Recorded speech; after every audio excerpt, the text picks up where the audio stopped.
Queridos, que a paz esteja convosco. Quero te convidar a abrir sua Bíblia, abrir seu aplicativo junto comigo lá no Evangelho de Lucas, no capítulo 19. Em março, eu comentei com você, eu trouxe duas palavras e abri uma série que eu falei assim, essa série aqui nós não vamos fazer sequencial, eu vou trazer algumas coisas ao longo do ano, e a série chama Parábolas, abordando algumas parábolas de Jesus.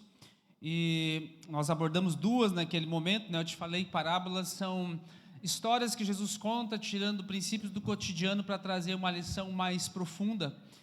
E eventualmente ao longo do ano nós vamos trabalhar algumas delas, e essa noite é uma delas. Eu coloquei o título ali, Herdeiros de Cidades. Nós vamos ler a partir do verso 11, mas deixa eu fazer uma introdução contigo. 1996, o já saudoso evangelista Billy Graham, ele é chamado lá no Congresso americano para receber uma das mais altas honrarias, que é a medalha de honra do Congresso, ele e a sua esposa Ruth. E depois que ele recebe todo aquele processo, aquela medalha de honra, ele é levado a uma entrevista. Nessa entrevista, né, a mulher pergunta: nossa, como você está se sentindo? Receber uma das mais altas honrarias, né, do Congresso americano. E ele diz assim: eu estou muito feliz, mas o que eu mais quero de fato ouvir é quando eu chegar diante do meu Senhor. E a frase que eu quero ouvir não é a do presidente, né, do meu Senhor, dizendo assim: servo bom e fiel. Essa é uma frase que está dentro dessa parábola, né? E nós vamos ver hoje a parábola chamada aí, as parábolas das minas. Eu vou ler contigo aqui, minha Nova Almeida atualizada. Diz assim, ouvindo eles essas coisas, Jesus contou uma parábola. Que coisas são essas? Se você olhar um pouquinho antes, você vai ver que aqui é a conversão de Zaqueu, e Jesus vai falar assim, hoje chegou a salvação nessa casa. E eles já tiveram um pensamento meio precipitado, e baseado nisso, Jesus vai contar essa parábola. Se você olhar ali, visto estar perto de Jerusalém, e lhes parecer que o reino de Deus havia de manifestar-se imediatamente. Então a cura, a libertação, ele fala, gente, o reino de Deus chegou e é hoje. E eles estão perto de Jerusalém, e eles falam, agora Jesus vai entrar aqui em Jerusalém, vai meter os dois pés na porta ali, e vai libertar a gente dos romanos. Então a ideia aqui, que esse pessoal está na cabeça, é que parece que o reino de Jesus, o reino de Deus vai se manifestar imediatamente. Então por causa disso, Jesus agora ele diz assim: certo homem nobre partiu para uma terra distante a fim de tomar posse de um reino e voltar. Chamou 10 dos seus servos, confiou-lhes 10 minas e disse-lhes: negociem até que eu volte. Mas os seus concidadãos o odiavam e enviaram após ele uma embaixada, dizendo: não queremos que esse reine sobre nós. Quando ele voltou, depois de ter tomado posse do reino, mandou chamar os servos a quem tinha dado dinheiro, a fim de saber quanto tinham conseguido ganhar em seus negócios. Primeiro se apresentou e disse: Senhor, a sua mina rendeu 10. O Senhor lhe disse: muito bem, servo bom. E porque você foi fiel no pouco, terá autoridade sobre 10 cidades. O segundo servo veio e disse: Senhor, a sua mina rendeu 5. A esse o Senhor disse: você terá autoridade sobre 5 cidades. Então veio outro servo dizendo: Senhor, aqui está a sua mina, que eu guardei embrulhada num lenço, porque eu tive medo do Senhor, que é homem rigoroso. O Senhor retira o que não depositou, colhe o que não semeou. Mas o Senhor respondeu: servo mau, eu o julgarei usando as suas próprias palavras. Você sabia que eu sou homem rigoroso, que retiro o que eu não depositei, colho o que eu não semeei? Por que você não pôs o meu dinheiro no banco? Então na minha vinda eu o receberia com juros. E disse aos que estavam ali: tira dele a mina e dei ao que tem 10. Eles responderam: Senhor, ele já tem 10.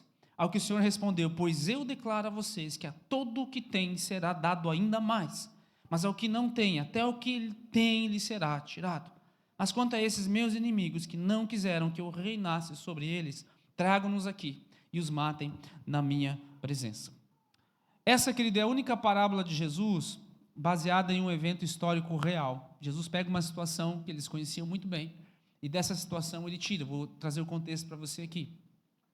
No ano 40, mais ou menos antes de Cristo, alguém que não era judeu, ele começa a reinar naquele lugar, é chamado Herodes o Grande. Herodes é um título, e ele reina, mas para ele poder reinar, ele precisava pedir permissão de Roma. Roma é o que determinava se alguém governava ou não governava um lugar. Então ele fez toda uma costura política, até que no ano 40 a.C.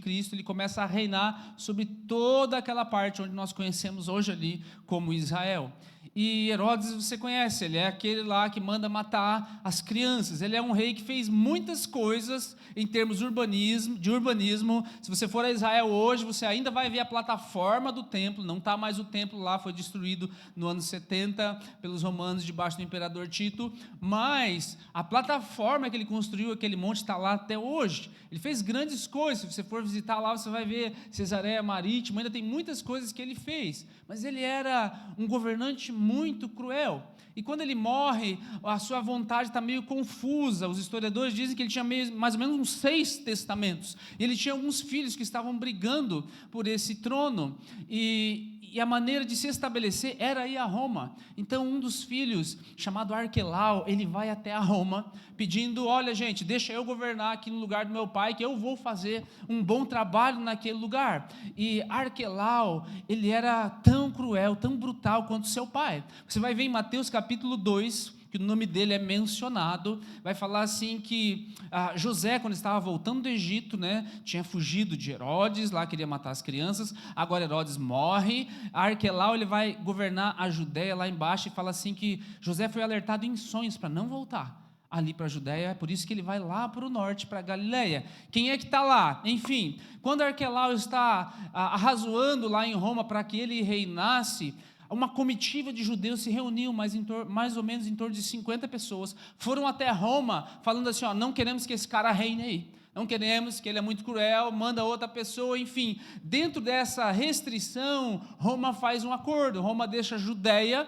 para Arquelau reinar. Esse texto de Mateus 2 fala que Arquelau governava a Judéia, ainda era cruel, e o norte fica com outro filho de Herodes, chamado Antipas. Esse você vai ver lá quando Jesus já é adulto, né? Jesus vai ser levado a Herodes Antipa. Um outro pedacinho fica com o filho chamado Filipe, e Filipe não cuida muito bem das coisas, deixa alguma confusão, então os romanos, eles chegam ali, Filipe, sai fora, nós vamos colocar aqui um governador itinerante. Agora você tem mais ou menos três governos diferentes ali em um determinado momento, e um deles depois você vai conhecer bem, que é o chamado Pilatos. Enfim, esse contexto, essa história, quando Jesus está falando, está muito claro para eles.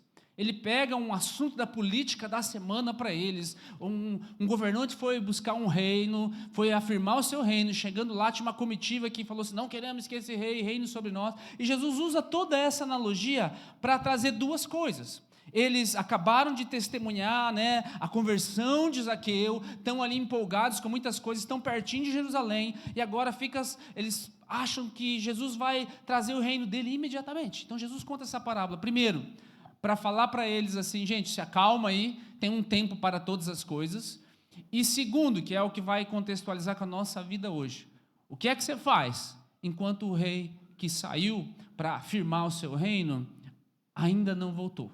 Dentro desses dois contextos que servem para eles, servem para nós também. Eu vou te convidar a olhar o verso 11 de novo ali. Enquanto ouviam essas coisas, Jesus passou a contar-lhes uma parábola porque estava perto de Jerusalém. E o povo pensava que o reino de Deus ia se manifestar de imediato. A fidelidade cristã, querido, a nossa fidelidade hoje, ela vive nesse intervalo. Que intervalo é esse, pastor? Entre a promessa da coroa e a chegada do rei.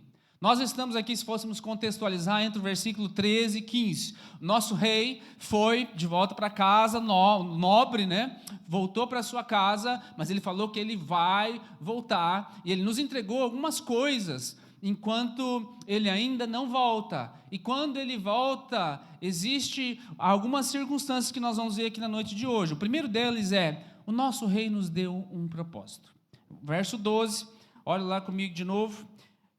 Vai dizer assim, certo homem nobre partiu para uma terra distante a fim de tomar posse de um reino e voltar, e aí chamou 10 dos seus servos e confiou-lhes 10 minas e dissem, negociem até que eu volte.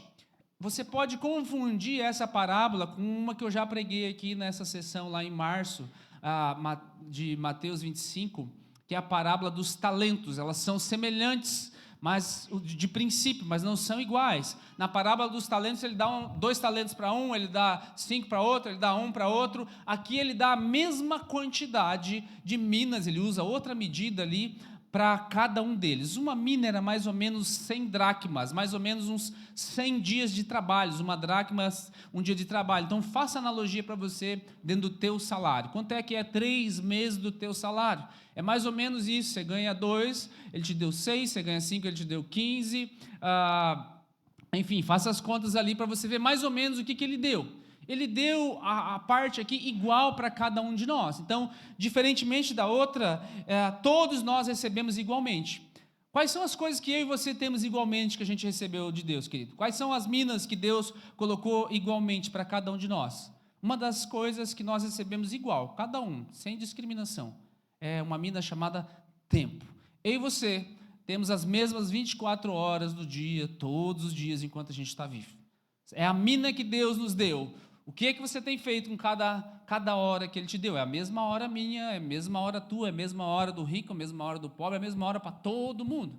Essa é uma das coisas. Ele nos deu algo nas nossas mãos. E Ele vai requisitar de nós depois alguma coisa. O que você fez com essa mina que eu te dei? Outra coisa que Ele confiou para você e confiou para mim de maneira igual é a verdade do Evangelho. A revelação da verdade do Evangelho está no teu coração, amém? Assim como está no meu. O fato é que essa também é uma mina que você recebeu. O que você está fazendo com ela? Você está multiplicando ela, você está guardando ela num lenço, é uma outra mina. A terceira mina que nós podemos fazer uma analogia com a nossa vida, que a gente recebeu igual todo mundo, é oportunidades. Sim, a gente recebe oportunidades diferentes, mas todos nós na vida recebemos em algum momento uma oportunidade. Seja uma oportunidade de crescimento pessoal, seja uma oportunidade de consertar certas coisas, seja uma oportunidade de expandir muitas coisas. E com todas essas minas que você pode pegar aí, que a gente ganhou igual, a ordem é a mesma para todo mundo. Qual é essa ordem? Negociem até que eu volte. Negociem até que eu volte. Isso aqui não é uma sugestão, isso é uma comissão. Essa palavra negociem é uma palavra grega, essa parte do evangelho é escrito em grego, pragmateumai, que é da onde a gente tira a palavra pragmático. Sabe o que ela significa? Dentro do contexto aqui, seja prático, seja objetivo, tenha foco. Você não precisa pensar e pedir para o Senhor qual é o meu propósito. Deus já falou assim, pega aquilo que eu te dei e negocia. E nesse caso aqui o contexto é multiplica.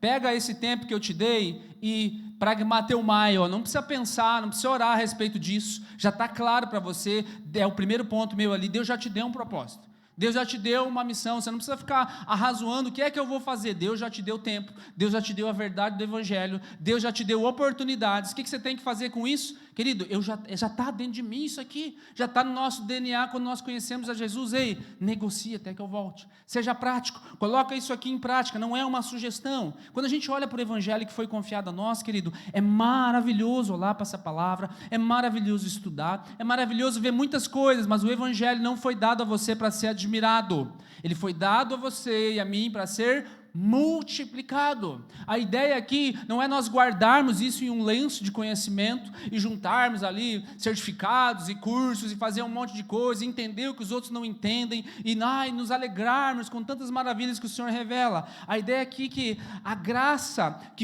que não é investida em nós, ela se enfraquece. A graça que nós recebemos, que não é transferida às outras pessoas, ela se enfraquece. Quando nós recebemos uma graça do Senhor e guardamos como esse exemplo aqui dentro de um lenço, querido, ao invés de multiplicar em nós, ao invés de crescer o amor, a alegria pelas coisas, muito pelo contrário, ela enfraquece. Qual é o primeiro ponto? É bem claro que o rei te confiou alguma coisa, agora faça algo com isso. Ele quer dizer para você assim o quê? Multiplique. Você pode repetir isso? Multiplique. Olha para a pessoa que está ao teu lado e fala assim, não precisa nem te dizer. Essa é a ideia. O segundo ponto, por que é importante multiplicar, querido? A partir do verso 15 em diante, que é onde a gente olha e fala assim, quando ele voltou, depois de ter tomado posse do reino, mandou chamar os servos a quem tinha dado dinheiro, a fim de saber quanto tinham conseguido ganhar em seus negócios. Sabe, não há neutralidade aqui. Todo mundo vai ser examinado. O que é o meu segundo ponto, haverá uma prestação de contas. A ideia é que sim, querido, todos serão examinados, haverá uma prestação de contas. O que nós entendemos dentro da palavra é que haverá um julgamento. Apocalipse capítulo 20 vai falar sobre um trono branco. Ele, dentro da visão que João tem ali, ele vai falar povos de todas as línguas e nações, ele vai falar que o mar devolveu os seus mortos, ele vai trazer toda uma analogia dizendo assim, ó, não interessa de que jeito você morreu, né? Se te enterraram, se te queimaram, se você foi devorado pelos tubarões, não interessa, todos estarão diante do Senhor. Ele vai falar assim que vai ser aberto um livro chamado Livro da Vida, e aquele que não tiver o seu nome escrito no livro da vida, ele vai ser lançado no lago de fogo e enxofre, que já está lá o diabo, os seus anjos, o inferno, e onde a morte vai ser lançada no mesmo lugar. Mas aquele que foi encontrado no livro da vida, nós temos uma espécie de um outro tribunal, que você vai ver a mesma analogia lá em 2 Coríntios capítulo 5, verso 10, que é onde eu quero ler para vocês. Diz assim, ó: pois todos nós devemos comparecer diante do tribunal de Cristo, para que cada um receba de acordo com as obras praticadas, aonde? Por meio do corpo, quer boas, quer más. Sabe, querido, a salvação ela é de graça, amém? Não há nada que você possa fazer para garantir a tua salvação, a não ser crer que Jesus fez tudo por você. Os teus atos de justiça, tuas boas obras não acrescentam em nada na tua salvação. Essa é a doutrina correta da salvação. Porém, toda fé que salva veio acompanhada de obras. A ideia aqui é que sim, Deus quer que todos sejam salvos. Essa é uma ideia bíblica, é desejo de Deus que todos sejam salvos. Porém, nem todos serão salvos. Há uma doutrina aí que está espalhada por aí, que no final das contas vai dar tudo certo, todo mundo vai para o mesmo lugar, chamado universalismo. Isso não é bíblico, não é isso que nós queremos. Nós acabamos de ler um texto aqui que fala, né, olha gente, tem um lugar aqui diferente, e quem não tiver escrito nesse lugar aqui, não vai para o mesmo lugar que o outro. Então não há uma neutralidade, há uma prestação de contas, e dentro desse processo todo que nós vemos aqui, é que apesar de todos que creem em Jesus serem salvos, existe uma recompensa diferente para algumas pessoas. E Jesus usa essa parábola para nos trazer essa analogia, que é o que os crentes mais antigos aí chamam de galardão. Os mais antigos, que palavra que é essa aí? A Bíblia fala que para aquele que multiplicou 5, ele falou assim, ó, tu vai ter autoridade sobre 5 cidades. Aquele que multiplicou 10, tu vai ter autoridade sobre 10 cidades, sabe? A eternidade, isso será revelado na eternidade. O que isso significa? Nós não sabemos como é esse critério do Senhor, mas nós sabemos sim, que Deus está olhando cada pequeno ato de fidelidade, que vai ter um peso na eternidade daquilo que você faz aqui. Você entende? E a ideia aqui não é que você queira servir o Senhor para não estar nessa turma de lá, que vai para esse lugar terrível, onde há choro e ranger de dentes. Eu não posso servir a Deus por medo do inferno, eu não estou aqui para fazer a pregação terrorista para você. E eu não posso servir a Deus só para passar de ano para ir para o céu, entende? Senhor, não sei se eu vou conseguir bater um 7, uma média 7, mas no conselho de classe, se eu passar, Senhor, já está bom, eu só quero estar aí, para mim está tudo certo. Não deve ser o nosso desejo, querido. Nosso desejo não é servir a Deus por medo do inferno. O nosso desejo não é servir a Deus só para ir para o céu. O nosso desejo deve ser servir a Deus, querendo chegar lá diante dele, para ouvir essas palavras aqui, ó, servo bom. Você entende a diferença? Nós não estamos atrás de simplesmente aumentar os nossos galardões, porque eu quero chegar lá e receber mais autoridade que você aí, que não se entrega, que não serve. Não é essa a ideia. Mas é que Deus me deu uma incumbência. Deus me deu uma mina, Deus deu para você um talento, Deus deu para você uma ideia, Deus te confiou um evangelho, Deus te confiou uma verdade, Deus te confiou muitas coisas, Deus te confiou recursos, Deus te confiou tantas coisas, querido, e o que nós precisamos olhar para nós mesmos hoje é, o quanto disso eu tenho de fato multiplicado no reino de Deus. Sabe, você não vai ser julgado pelo que você recebeu, mas você vai ser julgado pelo que você fez com o que você recebeu. A quem mais foi dado, mais vai ser? Aquele que, você percebe qual que é a ideia aqui, que ele fala, eles ficam chateados, ele fala assim, Senhor, o Senhor tirou desse que tinha 1, e deu porque tinha 10, ele já tinha 10, e aí Deus fala também aqui para ele assim, olha, aquele que não tem, vai ter menos ainda. E aquele que mais tem, mais ainda vai ser dado a ele. Sabe qual que é o contexto disso tudo aqui, querido? Que há uma autoridade que o Senhor coloca sobre nós. E a grande recompensa para nós, quando a gente servir a Jesus, é que a gente vai poder servir Ele ainda mais. Quando você recebe autoridade sobre 5 cidades, sobre 10 cidades, que é o título da nossa palavra, significa, quanto mais você serve a Deus, querido, mais autoridade Ele deposita sobre a sua vida. Às vezes a gente quer, Senhor, eu quero ver milagres, Pai, eu quero ver isso, quero ver aquilo, querido, seja fiel nas poucas coisas que chegaram nas tuas mãos. Seja fiel nas poucas pessoas que Deus te confiou. Seja diligente na pouca instrução que talvez você tenha recebido da palavra de Deus, mas seja diligente, seja fiel, seja obediente, porque aí você vai entender que as riquezas do Senhor vão sendo derramadas sobre a tua vida cada vez mais. Ela é proporcional à fidelidade. A ideia aqui é que Deus não é um Deus comunista, que Ele pega assim, não, deixa eu pegar esses 10 e dividir para aquele que não tem nada, que não fez nada. Não, Deus vem e fala assim, eu dei algo para cada um, e eu demando que cada um, ele multiplique aquilo que eu dei. Aquele servo, parece que ele fez alguma coisa boa, que ele guarda num lenço e esconde, mas o fato é que o que ele tem é preguiça, o fato que ele tem é comodismo, o fato é que ele não quer que os outros pensem algumas coisas. Se eu falar do evangelho, eles vão me achar um crente, eles vão me achar chato, eles não vão mais gostar de mim, eles vão falar que eu sou um alienado. Esse é o que esconde no lenço. Se eu usar para outras coisas ou para outras pessoas, eu vou ficar sem. Eu não vou ter tempo para mim, eu não vou ter tempo para minhas coisas. Eu não consigo lidar com os meus problemas. Como é que eu vou lidar ainda com os problemas das pessoas? Essa é a mentalidade de quem guarda as coisas no lenço. E aí se concentra só na sua própria vida. E esquece que dos 9 dons que você enxerga lá em 1 Coríntios, 8 são para servir a igreja, e um só que é para você. A ideia é que tudo aquilo que Deus coloca sobre as nossas mãos é para ser multiplicado. Deus não te colocou na terra para ser salvo só, querido. Se a ideia que Deus te colocou na terra fosse para ser salvo, Ele ia acabar com a tua vida no dia seguinte que você aceitasse Jesus e entendesse a verdade, entende? Para que ficar arriscando, né? Se a ideia é só ser salvo, vamos já aceitar Jesus, já morrer de uma vez. Por que Ele te deixa aqui? Porque Ele confia que você vai multiplicar tudo aquilo que você recebeu dele de graça.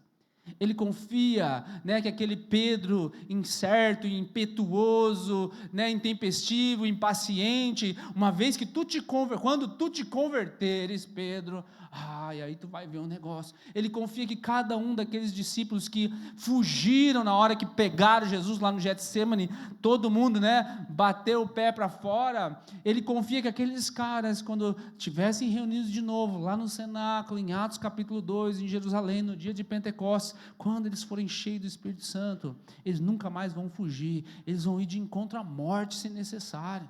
Eles vão abraçar a sua cruz, eles vão entender que a vida deles, que importa de verdade, é o que ele faz aqui, que tem um eco lá na eternidade. Qual é o pequeno ato que eu consigo fazer aqui, que tem um eco lá na eternidade? Você lembra das palavras de Jesus, quando ele fala em outra parábola, aquilo que vocês fizeram a esses pequeninos, vocês fizeram a mim.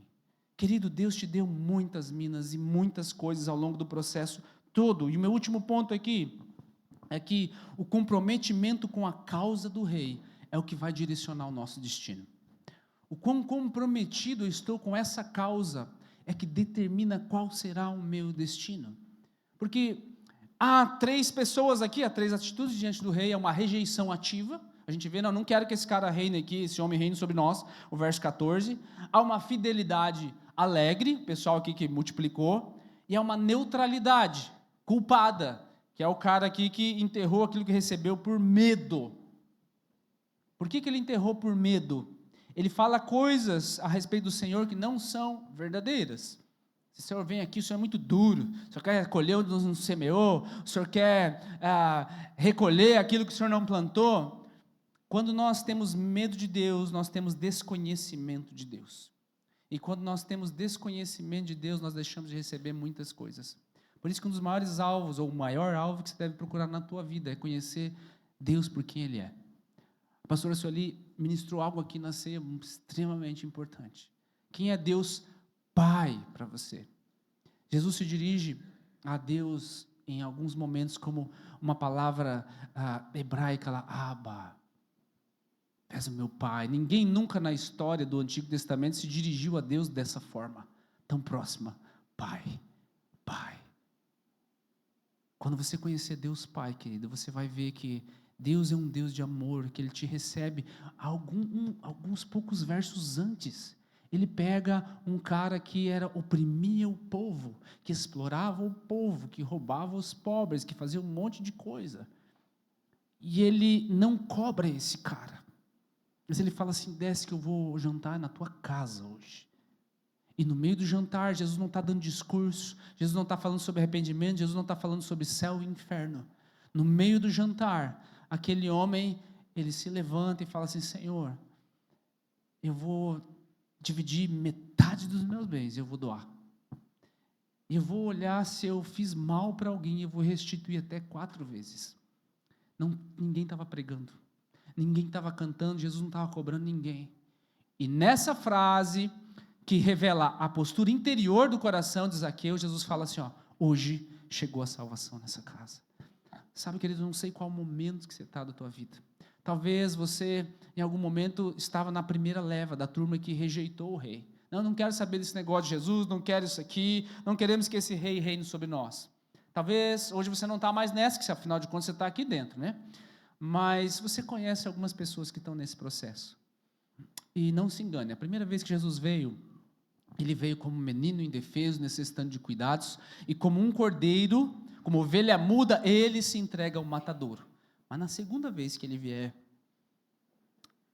o nome dEle, Ele está estabelecido no céu, na terra e debaixo da terra. Deixa eu ler esse texto contigo, que é isso aqui que você tem que cravar no teu coração quando você sair daqui. Filipenses capítulo 2, verso 9. Por isso Deus também o exaltou sobremaneira. Ele deu um nome que está acima de todo nome, para que ao nome de Jesus se dobre todos os joelhos, nos céus, na terra e debaixo da terra, ou seja, em todas as dimensões que você imaginar, o nome de Jesus, toda língua confesse que Jesus Cristo é o Senhor, para a glória de Deus Pai. Você pode dar uma glória a Deus? Essa é a realidade, querido. É debaixo dessa realidade que a gente vive, e é por causa disso que Ele te confiou algo. Ele colocou uma mina nas tuas mãos. Talvez você recebeu nesse momento, ainda estou num processo de multiplicar, ou talvez você está só escondendo no lenço, ou seja, deixa eu só garantir meu lugar, Senhor, eu só quero passar de ano. Mas, querido, entenda que o Rei dos Reis está vindo. Ele não vai mais vir como um menino numa manjedoura. A palavra diz que a próxima vez que Ele vier, Ele diz assim: eis que vem como um rei montado num cavalo branco, na veste na sua coxa tem escrito Rei dos Reis e Senhor dos Senhores, e a sua mão é como um cetro de ferro, e Ele vem para julgar as nações. E eu e você não precisamos ter medo, porque só tem medo quem desconhece quem é Deus. Eu e você, nós esperamos com expectativa, porque quando esse rei chegar, nós não vamos nos esconder. Ai meu Deus, e agora deixa eu ver, quando esse rei chegar, quem tem o entendimento do que Deus fez, querido, vai correr de braços abertos para ele. Ei, o nosso rei chegou. Ei, pode abrir o livro, pode abrir, Senhor, eu não estou com medo não, pode abrir que eu estou esperando o Senhor me chamar, eu quero entrar nesse reino. Você está comigo, querido? Essa é a nossa expectativa. Nós não servimos a Deus por medo, nós não servimos a Deus simplesmente por interesse, nós servimos a Deus diligentemente, com todas as nossas forças. Você entende o grande mandamento? Amar a Deus sobre todas as coisas, imediatamente o próximo como a ti mesmo. Nós servimos de maneira tão intensa, porque o que nós queremos ouvir é servo bom e fiel. Eu não estou me importando com o que vão falar de mim na internet, eu não estou me importando com o que os outros vão pensar ou deixar de pensar. O que eu tenho que me importar de fato é com o que o meu rei pensa ou deixa de pensar, porque haverá um momento em que ele vai se manifestar, e quando fizer isso, ele vai colocar cada inimigo debaixo dos seus pés. Eu sei que eu e você às vezes passamos injustiças na vida, às vezes nós estamos sujeitos aos tribunais humanos, e nós estamos vivendo no Brasil um tempo bem complicado em termos de leis e de tribunais, né? Não pode nem falar certas coisas, porque não é capaz de ir preso em algum momento. Mas a ideia, querida, é que não te esquenta, porque nós precisamos exercer o nosso direito como cidadãos e como pessoas, mas se passar, e nós não vemos a justiça aqui, não vai passar diante dos olhos dele. Ninguém vai passar. Nenhuma pessoa que fez algo ruim vai deixar de prestar contas a Ele. Porém, o que eu e você precisamos nos concentrar? Que cada pequeno ato que a gente faz aqui, Cada pequeno gesto que você fez de renúncia, que você se doou, que você perdoou, que você investiu nessa pessoa, ela talvez não te correspondeu, você às vezes foi até generoso para com ela, e eventualmente ela até te passou a perna em algum momento, mas cada pequeno ato de generosidade, ele tem um peso eterno. Talvez o teu chefe nunca te reconheceu, nem vai reconhecer. Talvez o teu líder não te reconheceu, talvez a igreja em algum momento não te reconheceu, não sei quais são as tuas feridas, mas a ideia, querido, é que quando a gente planta no reino, a gente entende o que Paulo fala, fazei tudo como se fosse para o Senhor. Eu levanto para trabalhar de manhã, querido, ainda que seja um ambiente hostil, eu sei que, Senhor, talvez essa recompensa que eu nunca vou ver, é injusto, mas ei, há uma recompensa eterna sendo olhada por mim. Quando você faz concessões sobre as pessoas, quando você faz renúncias pessoais, às vezes em detrimento de uma recompensa momentânea, você é justo, onde as pessoas às vezes estão passando a perna, estão fazendo coisas erradas, você preserva a justiça, às vezes você perde dinheiro por fazer isso, às vezes você perde amigos por fazer isso. Cada renúncia dessa, querido, é como se Deus anotasse naquele livro. E o que você deve ouvir nesse momento não é a chacota das pessoas ou a injustiça que o mundo prega sobre você, é que martele na tua mente a voz do Espírito Santo dizendo para você assim, servo bom e fiel, ser fiel no pouco, ser fiel no pouco, ser fiel no pouco, porque a recompensa do reino é muito maior do que essa. Sim, vai haver alguns momentos que Deus vai abrir as portas da terra sobre você, vai haver alguns momentos que vai manar leite e mel sobre a tua vida, vai haver alguns momentos que você vai poder desfrutar de presentes, de viagens, de muitas dessas coisas, querido, mas isso não é o nosso foco, essa não é a nossa perseguição. Nós somos gratos quando isso acontece, é claro, somos gratos. Deus quer que você prospere, Deus quer que você cresça, Deus quer que você invista, que você seja um mordomo, mas de fato não se confunda. Deus dá mais para quem é mais generoso. Você vai ver isso em 2 Coríntios 9 também. Deus dá mais para quem tem um coração generoso, de fato, não se barganha com Deus. A ideia de jogar na loteria é aquela oração falsa, de barganha com Deus. Senhor, me abençoa com os 6 números, porque eu vou dar o dízimo e a igreja vai ser abençoada. E você quer torrar esse 90% em outra coisa. Você acha que Deus nunca teve essa ideia mirabolante? Nossa, que inteligente você é. Sabe, a ideia da loteria é que a esperança é que um dia eu vou ganhar e tudo vai se resolver. O problema não é o jogo em si, naquele momento. O problema é onde é a fonte da esperança. Não é mais Deus, é a Caixa Econômica Federal. Não é mais Deus que eu vou trabalhar, que Ele vai me abençoar, que eu vou saber administrar os bens que Ele colocou sobre a minha mordomia. É que um dia vai sortear por acaso e todos os meus problemas vão se resolver. A ideia é que Deus não é mais o centro, Deus não é mais a fonte. E aí, se Ele não é mais a fonte, por que raios você acha que Ele está nesse negócio? A ideia aqui, querido, para eu poder finalizar, é que negar ao rei não vai cancelar o nosso destino. Então, nós precisamos abraçar tudo aquilo que Ele nos deu com seriedade. O escritor C.S. Lewis, ele tem uma frase assim que é bem simples, pesada, mas é isso aqui mesmo. O inferno é, por fim, Deus dizendo ao homem, seja feita a tua vontade. A pior coisa que pode acontecer conosco é Deus deixar fazer aquilo que o nosso coração desejar. É uma oração perigosa, concede todos os desejos do coração dele, porque o coração é enganoso, o coração não consegue avaliar as coisas. Eu não quero isso para mim, eu sei que você também não quer isso para você. Senhor, eu quero o teu desejo, qual é a tua vontade? O que tu queres que se faça na minha vida? Se esse momento é para eu passar, Senhor, é vale, então bora passar pelo vale, ainda que eu ande pelo vale da sombra da morte, o que acontece? Não. Bora, Senhor, bora. Preparas uma mesa para mim aonde? Na presença dos reis, o pessoal todo, tudo alegre, na presença dos meus inimigos.